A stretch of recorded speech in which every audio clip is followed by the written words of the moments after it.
Imagine a future where astronauts guide nimble robot teams across alien worlds from hundreds of kilometers above. This isn't science fiction, it's happening right now. But here's where it gets controversial.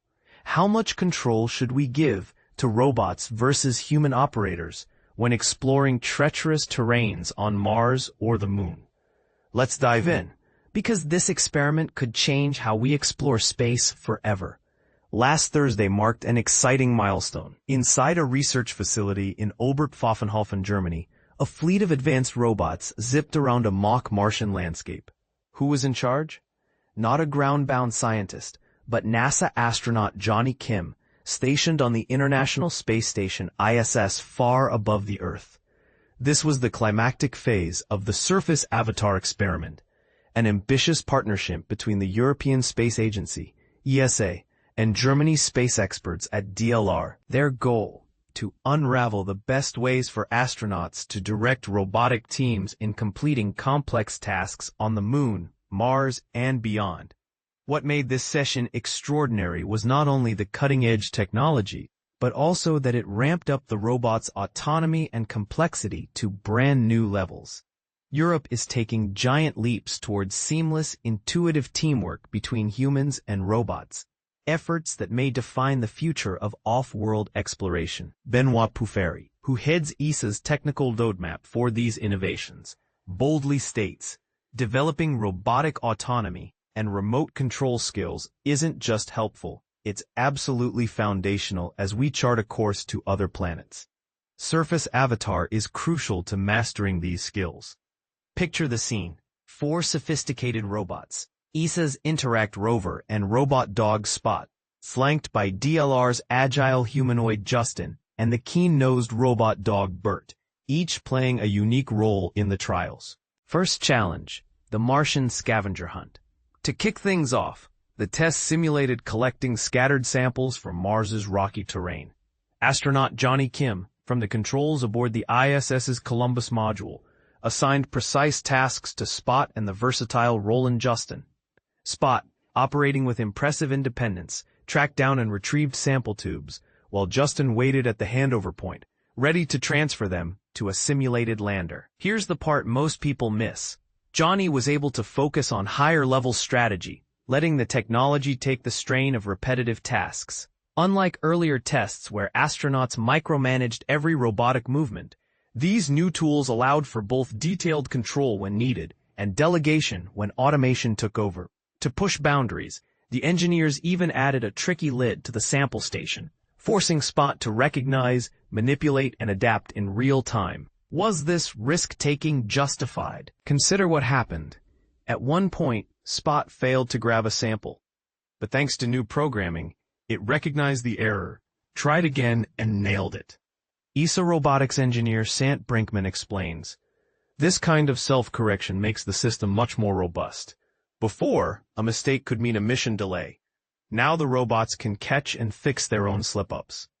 All the while, Spot kept its eyes on the handover process, patiently waiting for Justin to finish before heading on to the next objective, demonstrating truly intelligent, coordinated teamwork.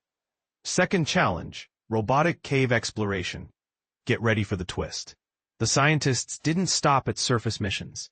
The next scenario tested how robots could help humans explore Martian caves, a task fraught with danger and technical hurdles.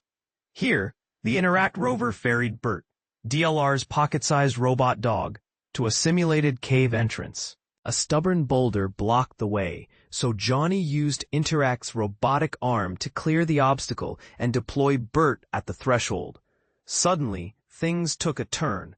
Bert encountered a simulated mechanical fault, recognizing a damaged leg. On the fly, Johnny had to retrain Bert's walking software, demonstrating how future astronauts may have to adapt and problem-solve on missions without ever setting foot on the surface. This test threw curveballs to see how quickly and effectively human controllers could respond to the unpredictable, and offered a taste of how flexible, immersive mission control might work in deep space, giving operators options for hands-on or strategic oversight as needed.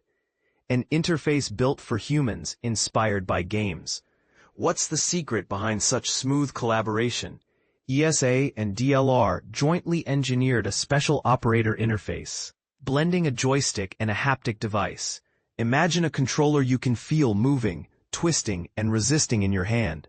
Johnny mastered this setup quickly, underlining the power of designing for intuitive, responsive control, key for handling complex systems in high-stakes situations.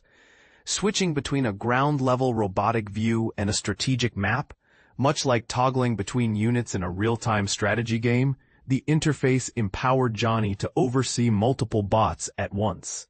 This used to be just a dream for us, shares ESA engineer Root Luz. But with new autonomy features and this improved control scheme, we're now making it a reality. Design wasn't just digital.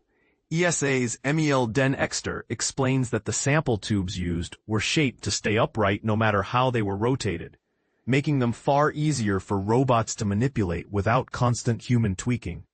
Such details often go unnoticed, but they're crucial for reducing mission risk.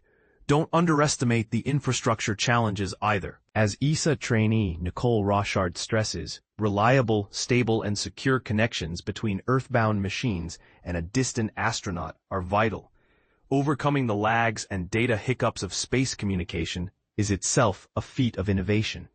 What's next for human-robot space teams? Surface Avatar isn't just a one-off demo. Across 4 sessions, each one learning from the last, the teams have steadily unlocked new levels of robot autonomy and cooperative control. Insights from astronauts and engineers are steering the evolution of these systems toward more practical, reliable mission frameworks. According to project lead Thomas Kruger, this team effort combines practical astronaut experience, advanced robotics, and smart design thinking. Each trial has moved us closer to a true partnership between humans and machines, one that could shape the next era of exploration. So, what's the next frontier? This fall, the robots revisit ESA's Luna testbed for lunar-like operations, tackling dusty environments and tasks that mimic handling samples while in a bulky spacesuit. They're also exploring partnerships in the UK, expanding to analyze moon rocks and mineral content using new technology. Meanwhile, the experiment's haptic controller stays on the ISS, ready for even more remote missions. The big question, are we ready to trust robots with our cosmic future? Space agencies everywhere are ramping up plans for human and robotic outposts on the Moon, Mars, and beyond. Technologies pioneered by Surface Avatar are poised to become standard tools, empowering astronauts to oversee, guide, and trust fleets of intelligent machines for everything from research to perilous repairs. But is humanity really prepared to let robots take the lead in unexplored territory? Where should we draw the line between artificial autonomy and human oversight?